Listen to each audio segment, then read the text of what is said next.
Well, well, well. Apparently the feds have finally come for Nicholas J. Fuentes. Now, the fact that they've come for him in particular and put him on the no-fly list is, in and of itself, is not all that significant. I mean, the feds have come for lots of people before. They came for the Muzzies. They came for the Branch Davidians. Lots of people who are, I guess, on the fringes of American society have been targeted by the feds for unpersoning. But since the January 6th PSYOP, the feds have overtly directed their attention towards the American right. Primarily, just all the people who were at the Capitol on January the 6th, but then more broadly, people who attended Trump's rally on January the 6th, anyone on the right who was in D.C. pretty much. And John Brennan, on MSNBC shortly after the whole January 6th PSYOP, was on there talking about, there's lots of people who, are threats to our vaunted democracy. And, if we want to have a good democracy, we can't allow people who have certain beliefs. And, among those he included libertarians as well, which I understand now we're a much smaller group of people than we used to be, but relative to the Nick Fuentes types of the world, we're kind of similar in not necessarily in ideology, but in terms of size and influence. Your hardcore America First guys are a faction. They're a rising faction, but, just a small faction nonetheless. They don't control Congress, for example. You don't have any far-right governors that I know of. And so, to me, if anything, they're more influential than libertarians these days. And if the feds are going after them, and, if Nick Fuentes is too far outside of the mainstream to be allowed to exist as a normal American citizen in good standing as far as the government is concerned, well, then somebody like me or any of the other non-corporate libertarians, anyone who's not Cato approved, we would also be within that.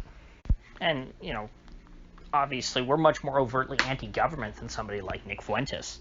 And so this is concerning to me. I mean, I wouldn't be surprised. In fact, I've thought this for most of my life. I always thought, well, if there's anybody who's going to be put on a no-fly list, it would be somebody like me.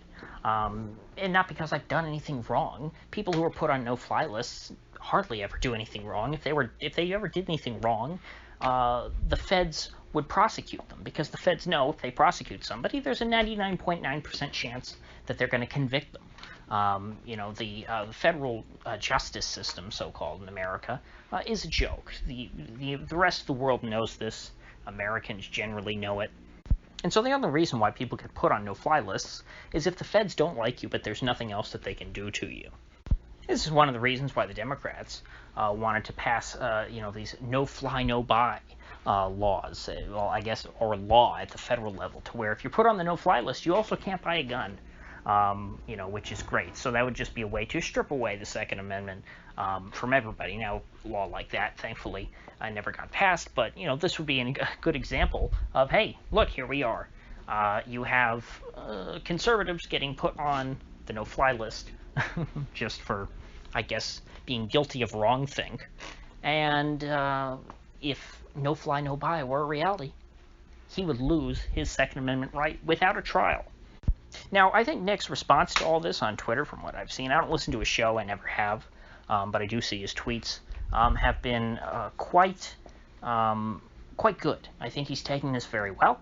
I think that he is embracing, his martyrdom, or, well, not quite martyrdom yet, but embracing his renegade status. And he had a particular tweet that caught my eye, which is actually why I'm talking about this. And he was essentially saying that, being put on the no-fly list has brought a lot of things into perspective for him, and he realizes that the American regime is really the true threat to the American people and to people like him, and that anybody who is with him on taking down the current regime, he would consider to be an ally at this point. And to Nick Fuentes, I say welcome aboard, because I felt that his attitude was could push him in this kind of a direction at some point. Just from things he said in the past, I felt like he inherently understood that the current regime is not favorable to his interests either.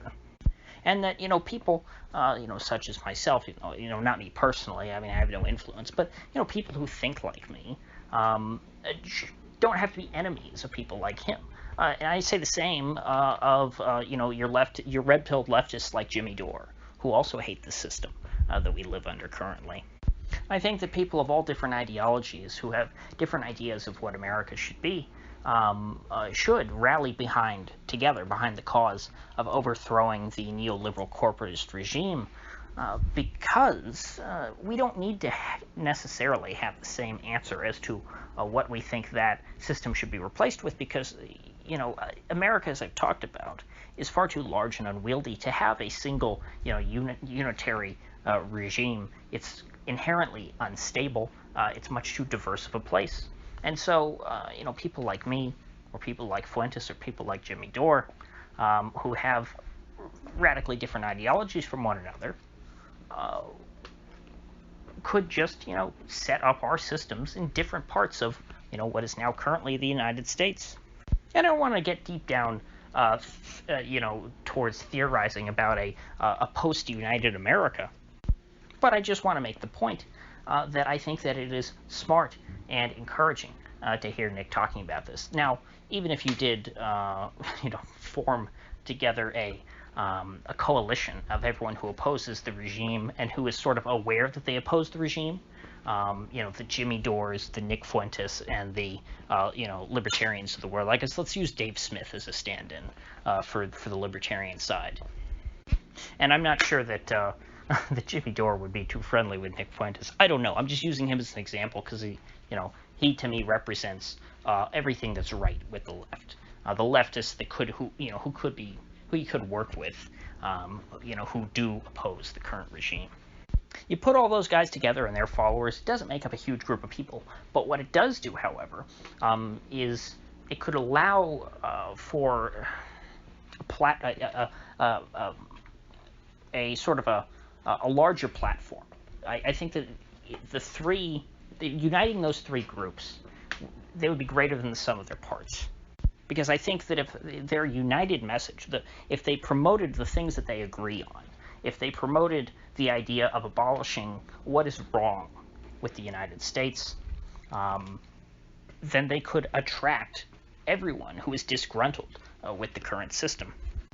Because I think that everything that is bad about America is pretty unpopular to begin with. I mean, let's just say you limited it, for argument's sake, to the wars and our financial regime, the Federal Reserve, the banking system. I mean, those two things, very unpopular. And I think it's something that all three of these groups, whether it be your libertarians, your right-wingers, your left-wingers, of course, when I say libertarians, I really mean the right-wing libertarians, because left libertarians are not really sure what they want to do in life other than LARP. But they're just not much of a factor in anything when it comes to, well, I shouldn't say that. There are some left libertarian academics, but they're very different than what we would call a left libertarian on Twitter. They're different from, the people who read Reason magazine, unironically. But anyway, your sort of Misesian, Rothbardian right-wing libertarians, your America First conservatives, and your Jimmy Dore commies, all pretty much agree that the wars are evil, that they should end, that the military-industrial complex is a horrible, evil influence over the U.S. government, and they agree that, the Fed and that the banking system and bailouts and all that, and that this is evil. And so if you had these three different fringe movements coordinate together to try and attract more people to each of their movements by focusing on those sort of core, those two core issues, while each adding in their own unique flavor So for example, the idea of, okay, what are the solutions, or what other specific problems are there with the country? Jimmy Dore and Dave Smith might focus more on the cops than, let's say, Fuentes does, although Fuentes has been is kind of red-pilled on the cops lately, just from what I'm noticing from his Twitter, which is positive if that's indicative of other conservatives also becoming a little more red-pilled on the cops, because they are, of course, the tip of the spear. Anything bad that the state does, any bad ideas that the state has, have to be enforced by the police. But, other stuff, wars on drugs, stylizing the message, how it's presented, that would be different amongst these three groups. But fundamentally, they would be aligned with one another. Let's say sort of a popular front, if you will, against the current regime. People who acknowledge that they have different beliefs and different political goals, but who, in the short term, share the goal of getting rid of everything that is wrong with this country. That's an idea that really gives me optimism. I would, I know for a fact that Dave Smith and Jimmy Dore get along well. And so maybe there wouldn't need to be necessarily direct cooperation between Jimmy Dore and Nick Fuentes, because I find that hard to believe. But, let's say you have a Dave Smith kind of guy acting as sort of the straight man and playing off, Dore and Fuentes, and those two guys trying to continue building up their fan bases, continuing to gain influence. And then you have Smith, who's sort of, in a middle ground there, between the two. I mean, I think that the anti-establishment, groups in America really need to be on good terms with one another.